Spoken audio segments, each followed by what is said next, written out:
මද්දුමයා YouTube නාලිකාවට ඔයාලා හැමෝම අදත් අයිබෝන් කියලා පිළිගන්නවා. අද මම ඔයාලට ඔන්න ගොඩක් වටිනා ඉඩමක් ගෙනලා තියෙනවා. ඕනම කෙනෙකුට ගැලපෙනවා. ડોක්ටර් කෙනෙකුට, ඉංජිනේර කෙනෙකුට, විද්‍යාඥයෙකුට ඕනම නිලධාරියෙකුට ගැලපෙන විදිය හොඳ ඉඩමක් ගෙනලා තියෙනවා. එතන මම දැන් ඉන්නේ මේ මාස්පොත නගරයට මීටර 300ක් විතර කුරුණෑගල පැත්තට වෙන්න. මේ තියෙන මාස්පොත පන්සල මම ඔයාලට මේ ලං කරලා පෙන්නන්නේ. එතකොට මම මේ ඉන්නේ ඉඩමට හැරෙන පාර ගාව. මෙන්න මේ පාර තමයි යන්න මේකේ මීටර 300ක් විතර වගේ තමයි ඉඩමටම යන්න තියෙන්නේ. අපි ඉඩමට ගිහිල්ලා විස්තර ටික කතා කරමු. හරි. එතකොට මම දැන් මේ ඉන්නේ ඉඩමේ. ඉඩම ඇතුලේ ඉන්නේ මේ ඉඩමට එන පාර. මම අර ඉස්සල්ලා කලින් පෙන්වපු පාරේ ඇවිල්ලා පොඩ්ඩක් දකුණට හැරිලා පොඩි දුරක් එන්න තියෙනවා. ඒ පාර තමයි මේ තියෙන්නේ. ඕනෑම වාහනයකට එන්න පුළුවන් මාර්ග පහසුකම් හොඳටම දෙනවා. පාරවල කැඩිලා ගල් ගොඩවල් ඒවම මේවා මොනවත්ම නැහැ. ෆ්ලැට් ඉඩමක් ස්වභාවික විපත් මොනවත්ම නැහැ. ගම් වතුර ගලන්නේ නැහැ, නා යන්නේ නැහැ, ඒවා මේවා මොනවත් නැහැ. එතන මේ ඉඩම ගැන මම විස්තරයක් කරන්නම්. මේක ඇවිල්ලා ජානක බෝගොල්ලගම සමාගමෙන් ගත්තු පිරිසුදු සින්නක්කර උප්පු තියෙන ඉඩමක්. පොල්ගස් දෙකක් තියෙනවා. එතන මේ පැත්තේ සුදු පාට තාප්පේ තියෙන ඉඩම ඇවිල්ලා ඉංජිනේර කෙනෙක්ගේ.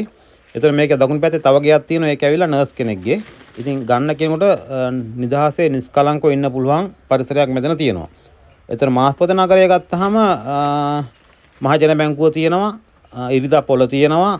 හොස්පිටල් එකක් තියෙනවා. ඒ වගේම ඉස්කෝලෙකුත් තියෙනවා. එතකොට ටවුන් එකට ගියම හાર્ඩ්වෙයාර් ඒවා මේ වලට එදිනදා අවශ්‍ය සියලුම දේවල් ගන්න පුළුවන් ටවුන් එකක් තමයි මාස්පොත ටවුන් එක. එතකොට මේකේ පර්චේස් 15යි මම කිව්ව පිටින් කරොප්පු තියෙන්නේ. මිල විදියට මම සඳහන් කරන්නේ ලක්ෂ 43ක් කියලා. ඉතින් මේ හරි සාමාන්‍යයෙන් පර්චේස් ලක්ෂ 3ක් විතර වෙනවා පාරට කිට්ටු හින්දා. ඒ ලක්ෂ 43ත් ඔයාලට සාකච්ඡා කරගන්න පුළුවන්. මේ ඒකේ හිමිකරු ඇත්තටම අපේ ගමේ ඉන්නේ. එතුමා මට තමයි මේක බාර දුන්නේ. විකුණලා දෙන්න කියලා එතුමාගේ ෆෝන් නම්බරයක්වත් දාන්නත් එපා කිව්වා. නමුත් මමත් ෆෝන් නම්බර දාලා මේ ඇත්තටම කැමති නැහැ මේ වැඩ කරන්න. නමුත් ගමේ හින්දා කරන්න දෙයක් නැහැ. බෑ කියන්නත් බෑ. ඉතින් ඔයාලා ගන්න කෙනෙක් ඉන්නවනම් මට කතා කරන්න. ඒතර මං හිමිකරු ඔයාලට සම්බන්ධ කරන්නම්. ඒතකොට එයත් එක්ක ඔයාලගේ ගණන් හිලව් කතා කරගන්න පුළුවන්. මිල කොහොමත් සාකච්ඡා කරලා අඩු කරගන්න පුළුවන්. ඒ කිසි ගැටලුවක් නැහැ. එතුමා එහෙම කිව්වා අඩු කරගන්න පුළුවන් කියලා. මේ ඉතින් ගන්න කෙනෙක් ඉන්නවනම් මට කතා කරන්න. මං අනිවාර්යයෙන්ම හිමිකරු සම්බන්ධ කරලා දෙනවා. කිසිම ගැටලුවක් නැහැ. ඔයාලට ගණන් හිලව් කතා කරගන්න පුළුවන්. රයිට්. ඒතර මේ පැත්තේ ඔය තියෙන නර්ස් කෙනෙක්ගේ මං කිව්ව ගේ මෙතනින් ආපුවාම මෙතන තියෙනවා මේකේ ඉඩමේ අනිත් මායිම.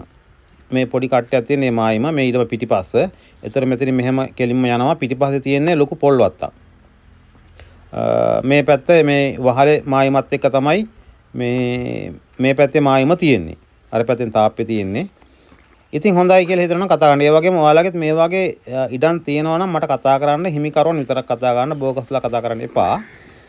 ඒතර මට ඔයාලගේ නමින්ම මේ වගේ දැනුම පළ කරලා දෙන්න පුළුවන්. ඒ වගේම channel එකට අලුත් කෙනෙක් නම් channel එක subscribe කරලා තියාගන්න. එතකොට ඔයාලට මම වීඩියෝ මක් දාපු ගමන් මේ වගේ බලා ගන්නත් පුළුවන්. ඒ වගේම like එකක් දාන්න, බෑනල් හරි comment එකක් දැම්මත් කමක් නැහැ. මේ හරි. එහෙනම් ඉතින් ওই ටික තමයි කියන්න තියෙන්නේ. හොඳයි කියලා හිතනවා නම් කතා කරන්න මගේ නම්බරේට මම යටින් දාලා තියෙනවා. එහෙනම් හැමෝටම සුබ දවසක්. ජය වේවා. අපි අයෙත් මේ වගේ වීඩියෝ එකකින් හමු වෙමු. එතකන් හැමෝටම සුබ දවසක්.